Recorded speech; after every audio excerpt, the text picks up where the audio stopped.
What's going on, everybody? It's me, Mark Robertson, back in today, and today I'm going to be giving my opinion on how the 2017-2018 season is going to look for each conference, the Western and the Eastern Conference, and just overall reviewing the big trades that have happened so far in the offseason and how they're going to affect the teams that the players were drafted to. And then I'm going to give what the playoff picture will look like, and just keep in mind that this is only a day and a half ish into free agency. Even though there's been a lot of things like Andre Iguodala going back to the Warriors, and Patty Mills heading back to the Spurs, and Tony Snell, who I was hoping the Kings were going to try to target, going back to Milwaukee. Players like that have. Oh, and Drew Holiday going on some like 5-year, hundred and something $1 million contract, going back to the Pelicans, which is an interesting contract to say the least, and we'll get into that later. But yeah, before I get into it, I just want to thank you guys. We did hit 91 subscribers just this morning, so I gotta thank you guys for that. Also, we met the like goal in the last video, and now we're up to like 27 likes, I think. So just keep on liking, keep on subscribing, keep on commenting down below. I'd love to hear you guys' thoughts. I would love to hear you guys' thoughts on the subject today and just who you guys have in each playoffs for the upcoming season. Obviously, it'll change over time depending on what kind of trades will happen. But yeah, and then you guys have just been awesome, and let's get right into it. So I'm going to go off of what big trades have happened so far.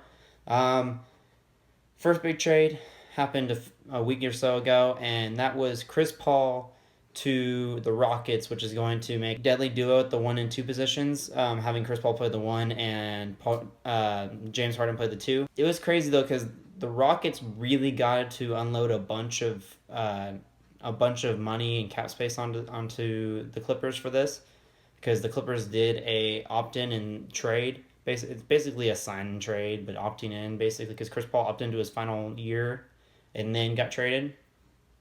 But the players that they got traded were Patrick Beverley. If the Clippers keep him, he'll be a good point guard for them for a little while. Lou Williams, who's going to be a good shooting guard, so that'll probably be their 1 and 2 for the season.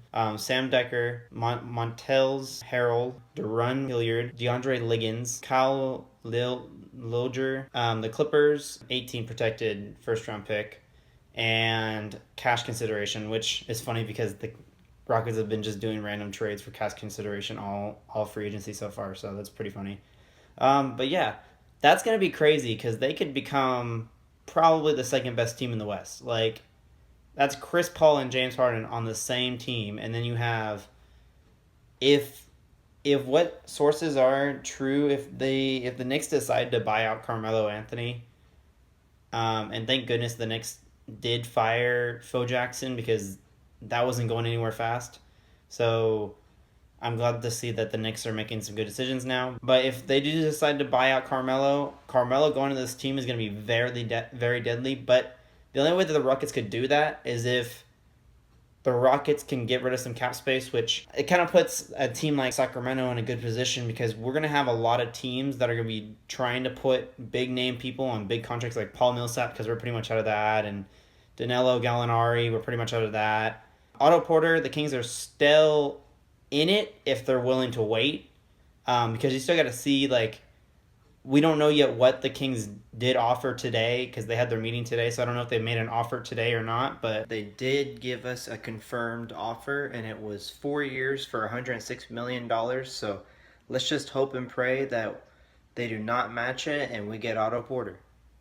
I feel like, to go off of that really quick, if that was a situation at this point, I feel like with the looming, them trying to sign John Wall to an extension, or like Gortat, or like any of their players trying to re-sign them, they have to think about the fact that whatever team that's going to offer him money, it's going to be between $24 and $26.5 million a year on a max contract. So that's going to put them in a really tough situation as it is to try to re-sign John Wall to a new contract. So I would weigh those in. We'll see what happens, but yeah. Moving on to the next one. This is pretty crazy because I thought that what was offered before was such a good deal that I can't understand why Indiana did not pick it up. But the original offer for Paul George was like 3 draft picks, 2 starters, and a rookie for or 3 draft picks and 2 starters, and didn't include the Nets pick at all for Paul George.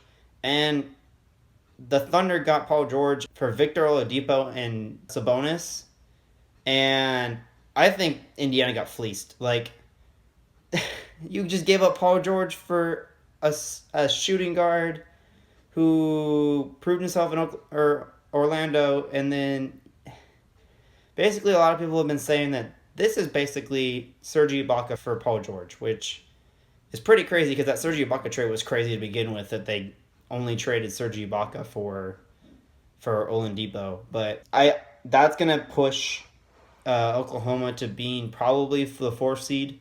I'm gonna say, and I'll get into it later, but or even probably the 5th seed actually, because this next trade, which I talked about in my last video or the video before, the Jimmy Butler and Justin Patton for Levine, Dunn, and Lauri Markkanen. Honestly, the Wolves and the Bulls kind of won each of those trades because the Bulls have a good young duo in Zach LaVine and Chris Dunn if they can develop them right, and then Lauri Markkanen will be a good big man shooter. But yeah, that'll be crazy. Jimmy Butler on that team is going to make that team definitely a top 5 seed in the West right now. So yeah, comparably, you're looking at, depending on where Lowry goes, the big 3 players in the West, in the East, and then where Hayward goes. If Hayward does sign to an Eastern player and doesn't return to the Jazz, which it doesn't look like they're going to, it's going to be probably LeBron, Kyrie, Hayward, Thomas, Whiteside. See, it's so hard to think up their all-stars because there's so many all-stars that were on the Eastern team, that were in the East, that are now moving to the West. Like Paul Millsap's moving to the West, Paul George moved to the West,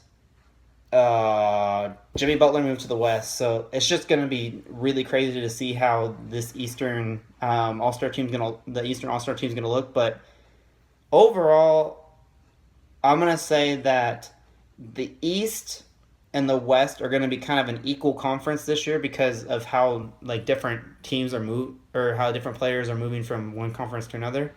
So let's get right into my playoff lines for each of them. So it's going to be Golden State seed 1, Houston seed 2. So CP and Harden are going to lead their team to a 2 seed.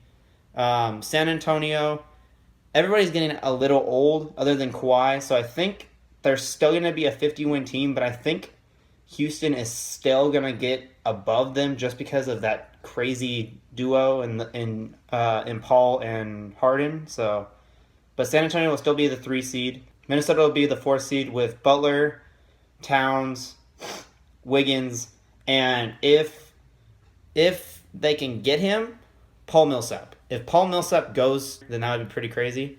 But we'll have to wait and see on that.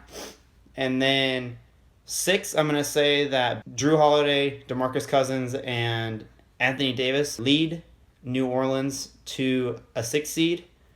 I see Jokic, and even if Paul Millsap goes to the Nuggets, you have Paul Millsap and Jokic probably leading their team to a 7 seed. And then I see Memphis going to an 8 seed because they are going to probably lose Zach Randolph unless Zach Randolph goes back. Yeah, their team is not the greatest this upcoming season. They still have Mike Conley. They still have Marc Gasol. They still have a lot of good players for their team. It's just they're probably not going to be as high as they were last year. But yeah, moving on to the East. I'm going to put Boston back on top. If they get Hayward, then they'll be a 1 seed. Even if they don't get Hayward, they'll be a 1 seed. Cleveland will be 2. They just re-signed Kyle Korver, and they're trying to trade away Amon Shumpert. And I don't know if JR is going to stay or go, but it sounds like JR is probably going to go somewhere else. So I'm going to say there are 2. Washington 3. It might vary for Washington if they can get Otto Porter. If Otto Porter stays, but it sounds like not like them not being able to convince him to stay in their meeting is pretty big because he's originally from that team. I feel like the idea of him coming to a team with a friend on the team like Garrett Temple is going to be huge. But we're gonna have to wait and see on if they're going to what the Kings are going to offer for one thing because they're definitely in there, and they're also chasing or trying to get small forward Bogdanovich brother so that they can have both of the Bogdanovich brothers on the same team. Then we move on. Milwaukee's gonna be 4. Philadelphia's gonna be 5. I'm gonna say since Philadelphia is still a younger team, it's gonna take them time to still like mold all together. Even though they got JJ Redick, their lineup is set. You got Marquise Chris at 1. You got JJ Redick at 2. Ben Simmons at 3. Sarge at 4. And Embiid at 5 if he stays healthy. And Embiid will be the starting center for their All-Star team if he stays healthy this year. But I'm going to say they're going to be a 5 seed. I feel like Malcolm Brogdon and Oladipo are still going to keep their team pretty strong in Milwaukee with Tony Snell staying. Number 6 is Toronto. I see Toronto falling at this point. Their starting point guard would be Corey Joseph if he stays on that team. I've heard rumors that they're trying to trade him. But if he stays on the team, I know that they just re-signed Ibaka. I see them still making the playoffs with DeRozan and Ibaka and Valanciunas. If Lowry does not come back, they're not going to get higher than 6. It's going to be between 6 and 8. Hey guys, scratch that. I just found out that Lowry is re-signed to the Raptors for 3 years for $100 million. So they're probably going to be 6 or better. Probably more like 4 or better. But, let's just continue on with the video. And then I see number 7, Charlotte. I see Kimba and Malik Monk leading their team to the playoffs finally. And then number 8, Miami. That could change also, or if they can convince Gordon Hayward to come to Miami, which could be a big option for him.